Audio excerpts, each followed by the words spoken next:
our first speaker. His name is Mbetobong Umoefik. He came to Port Harcourt in 1998, and when he came to Port Harcourt, he was selling pure water in traffic. You know those boys that sell, they're asking to buy pure water, pure water. As he's sitting down here today, he has two garment factories. And they are factories, as in the sewing machines in the factory, one of them is like 2.something million naira. And he has been able to rise to the point that the IOCs have paid him to train a lot of youths in Rivers State so that they can learn history. He has also risen to the point that the president, our past president, Goodluck Jonathan, invited him to Aso Rock and gave him a presidential handshake. That's for someone that I've told you where he came from. He has been able to send himself through university. You have a master's degree, right? Okay, you have a degree. Yes, he has sent himself through university. He's completed a degree. And that comes from being able to do business. He didn't rise to where he is because he had connections anywhere, but because he was able to put all he has into whatever his hand found to do.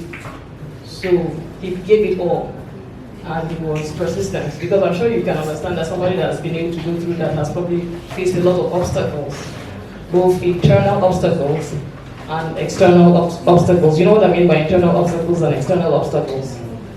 Internal obstacles like self-doubt, discouragement, fear, things like that. You have to overcome those first before you now even start overcoming the external obstacles of maybe the environment is not as enabling as we would have liked it to be.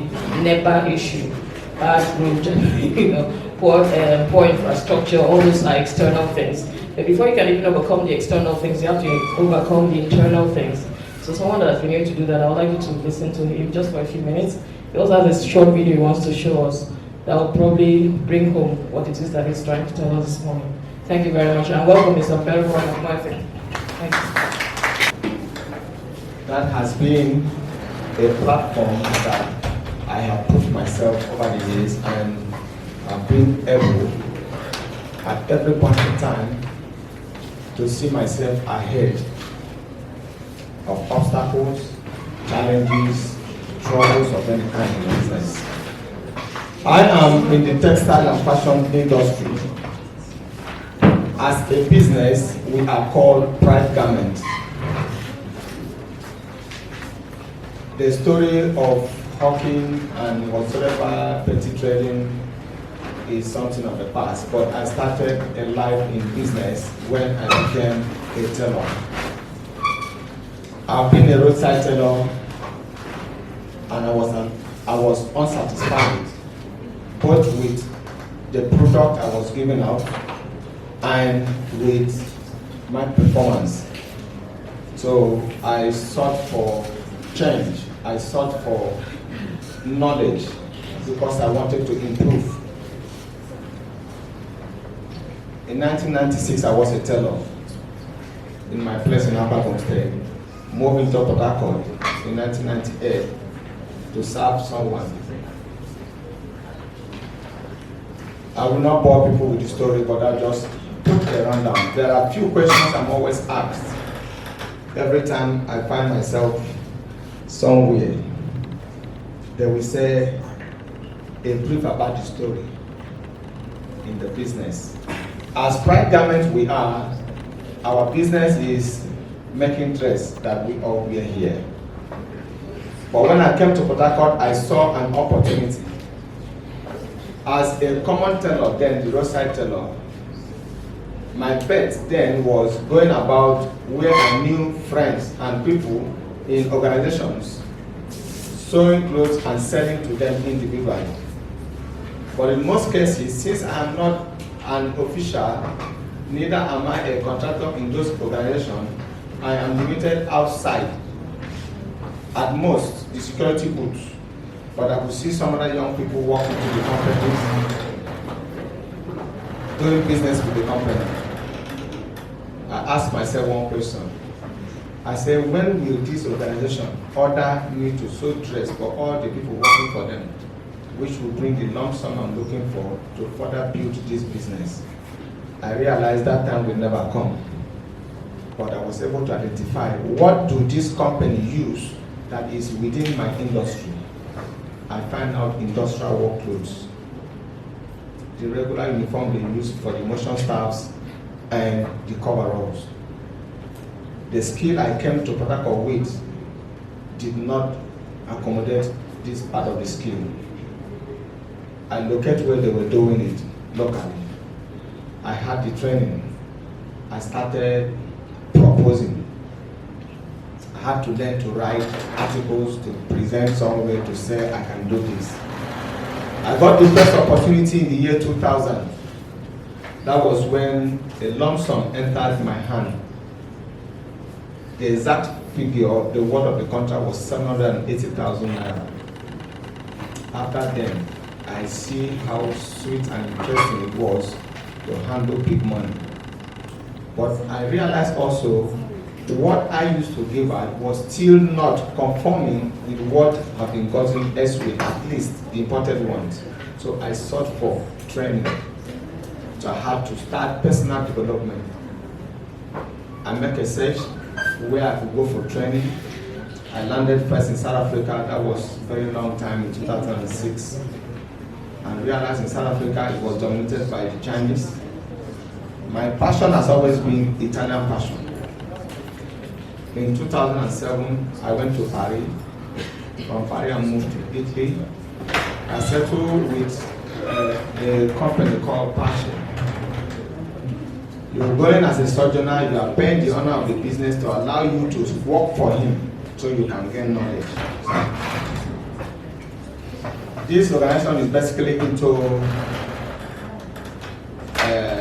medical workwear, what the doctors and every other person working in hospitals wear. But what I learned there was production at certain scale. But right inside there, I also understand that my boss depended on China to get things done. I started seeking for a way to get connection with China. I went to China in 2008. On reaching China, I realized that even when we sit here and say, this thing is Chinese product, is not good, China have the best. It is what you demand that you get from them. If you want the best in China, they produce for you. So when I come to this realization, the challenges we have in Nigeria is because we do not have industries that produce inputs for further production. Example, machinery. To make a complete blazer like this man is putting on takes beyond that tailor who sits and is able to craft it. His work will never be exactly like this, no matter how he tries, because he doesn't have all the inputs. I started investing in the input. As it was doing, please can set the video playing. As we went on in the business,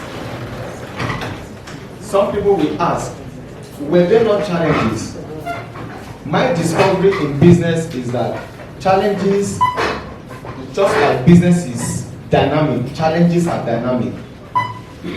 Just like business is peculiar, challenges are peculiar. So when these challenges comes, when these obstacles present themselves, work that you will do and you are guaranteed that you can have a million contract, not when you are working for Adam and Eve. So, sorry, this can be put our phones. No, it's from the city. But can we still put our phones aside? Thank you. So, these pictures are the people we have helped train as introduced by Sister Stephanie. The several skill acquisition we have done to also bring people to become like us. So in the face of challenges, how do we succeed? You cannot do beyond the environment you are in. So as challenges, as the business will grow, the challenges will equally grow. They grow alongside. As dynamic as the business environment and the business itself is, so are the challenges. But how do you overcome all this? You will overcome them when you see the challenges as part of the business. A businessman is in business to solve problems. Okay, this is the award presentation with the President GoodluckEbele Jonathan in 2012. So when you accept the challenges in your business venture as part of the business, it brings down the stress and the effect of that challenge on that business. When they came for physical validation before that award, they asked, what are your challenges? I said, I don't think I have any challenges at this moment. They said, why? What about power? Everybody complain about power. I said, oh, I've forgotten. Why have I forgotten? Because every time I think production, I think power. I factored it in what I am doing. So I won't be sitting waiting for power when I know we don't have power. People want to start business, they say capital is the problem. I say no, that is secondary problem. The primary problem of an entrepreneur, of an intending business person, is character. If you doubt it, I will ask one question. If capital is all it takes to start and grow a business, why do businesses who were started with no capital fail?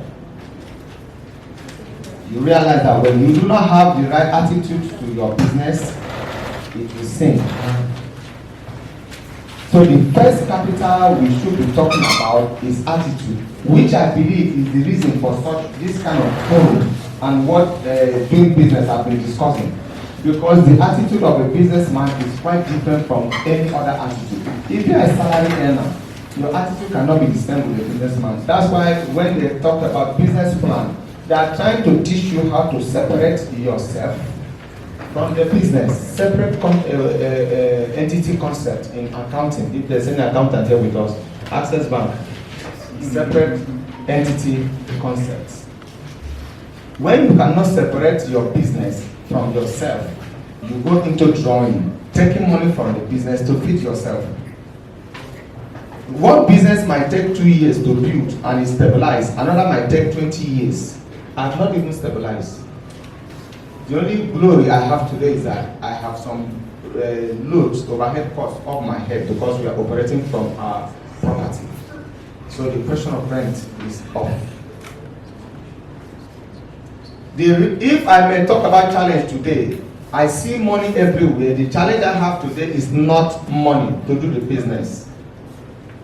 It is human beings, those to work with. In our environments, norms, values that have been so overlooked have caused so many businesses. That's why when you start a business, you can't leave it because you are always afraid you will not come back and see it alive. If I have people with attitude that I can trust the business to, I will duplicate that business every state of this country. But when they say a bird in hand, that is where you will be stagnated at one point for too long. So the first capital in every business is character. Mold your character first. Once character is in place, the business will fly. Don't compare your business with another person's business. Some business takes shorter time to stabilize, some take longer than imagined. If I'm not wrong, the words of Zig Ziglar said even the best business plan does not always come out as planned. Business can be beautiful on paper. Get inside, then you realize that there is something different.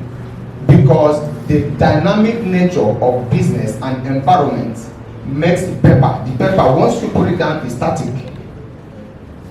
But in reality, it's dynamic. So that dynamic nature will not allow the paper to represent what is happening. I was returning from Shanghai 2015. On my way from Lagos to Port Harcourt, the flight I booked, Aero, had to keep us in the airport overnight. As we were sitting in the airport, a young man sitting close to me was talking. He's on his way. He's not based in Port Harcourt. He's going to Port Harcourt for a business that he has been invited. What is he doing? He's into ICT. There's a company that wants him to help them do online, get them online presence and stuff like that. So we discussed. I tell him about myself. I'm a teller. I'm returning from Shanghai. I went to get some stops and get some knowledge so I can improve. He said, wow, you do really great. Why not come online? Why not help me? Let me help you do. We came to Port Harcourt, we visited the facility. He said, but you are wasting. You could have. I tell him, the many businesses that you have helped put their presence online, have you spent time to visit one and see if they physically represent what they are online? He was shocked. He said, no. I said, they do not represent. Those things they forward to you by mail and you help them upload them. Another problem businesses have, self-deceit. When you do not tell yourself the truth, you won't go far in your business. Because the first point of business should be trust. When you trust yourself, it will now give you reason to build customer trust. Business will survive through repeated patronage. And business die quickly when there is no repeat patronage. And every time, the lack of repeat patronage is caused by lack of trust. But all this will still take you back to character. What are you made up of? The life of an entrepreneur is different. You must cultivate that. It can never be convenient when building or growing a business. The many things in life that maintains to you as good may fall under the category of wants. Until you are able to separate wants from needs, you will not really understand which pathway to follow. If we talk about, sometimes they say how this personal development impacting on your business. When you embark on personal development, by the time you come back, practicing those things that you have learned, you will quarrel certain persons. Assuming before you go for the next level of development, you had a team you're working with. By the time you come back, based on what you have discovered, not all of them will want to bend to the new rule. But you must choose to be sentimental and compromise, or let go. In today's HRM, Human Resource Management, I have also profiled an ideology. I said, let us hire character. Skill can be trained. It can take me 2 weeks. It can take me 2 weeks to train a tailor, but I can't take 2 weeks to change your character. So let's hire character and give the skill. If young people have character, there is food everywhere, there won't be hunger. Now if you ask why, he said, what are the challenges about the youth? Okay, he said, what advice? Okay, what do you believe is the greatest challenge, or is the greatest challenge you face in Nigeria today? Considering Nigeria as the environment, the situation of youth and what they should do for themselves can be segmented into 2 phases. One is the phase I term as the character. Then the other one is governance. The character has first of all get the youth to fail. I remember how many times we sent emissaries to places. Sometimes some organizations I work for them, I tell their management ranking people, I say, if you have a relative you can attest for his character and has read up to O level, bring it out, train the person for free, just give the person food. But we always have character problem. That's only one part. Where governance has also failed is the few of us that have the character and are doing well have no encouragement.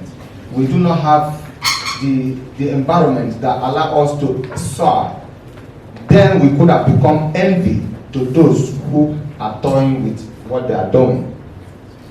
Because you cannot send your ward or any relative to go learn a trade. You did not find anything promising about that trade.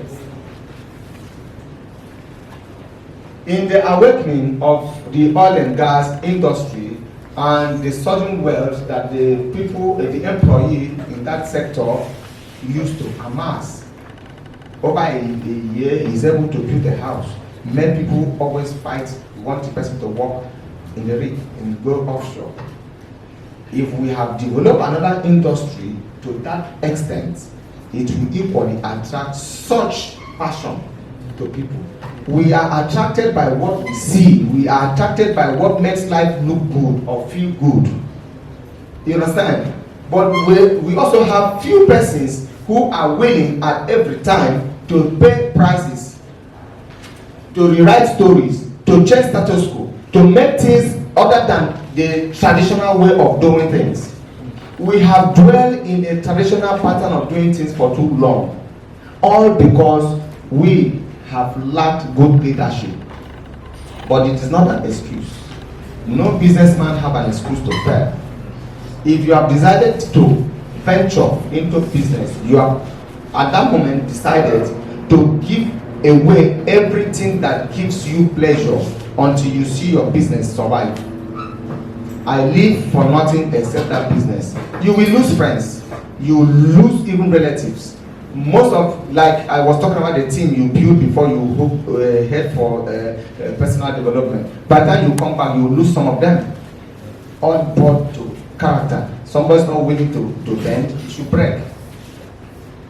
When you refuse to bend, you are prepared to break. It takes a short time to bend. I was talking with one man yesterday, telling me about when he has been, for the past 2-3 months, making a complaint of malaria, series of tests that still show +1+1, taking antibiotics to himself. And finally, we discussed yesterday, he said he went back to sometimes that he was diagnosed of ulcer. And he went again for that ulcer test and discovered that he has this ulcer once more. You've gotten this ulcer back again. What caused it? Say, too much alcohol. If you can just stop it for 2 years. I say, choose between stopping this alcohol for 2 years or dying in the next 2 years. If you bend for that 2 years and get healed permanently, you know if you are to continue with alcohol or let go. The same thing with business. Business it has a life of its own. That's why they say separate entity concept. Most of the time, the bankers, please, when somebody is coming to approach you for loan, I think you talk about going concern. You are the one fronting the organization. But supposing you die tomorrow, even with insurance, it might not cover the loan that you've collected. So they are talking about going concern. In your absence, can the business be alive? Bank can be patient to wait for the money to be repaired. But is there any hope that them being patient will reward them for their patience? If youth must get a change in character and apply patience to whatsoever, because this get a rich quick syndrome has turned our society into what has made business become like it is a wild goose chase. You just like you wake up every day and you see things will not change until we change. And we will not be able to change without our character being proper. Many of the things we do per time do not really reflect or promote that which we are supposed to do, that will ensure that we make progress. Progress is not measured by the miles you've covered, but it will be measured by if you are even still healthy to continue. Because if you take a very long, very high speed and you collapse at the other side of it, that ends it. But if you have retained some energy that guarantees that, that's why who wrote that in the I think they said eat the frog, and I said he said creep if you cannot creep, if you cannot walk, if you cannot at all costs make movement. It takes movement to attain improvement. Nobody moves, nobody improves. If you are not tired about where you find yourself and decide to make a move, your situation will not improve. Thank you very much. God bless you.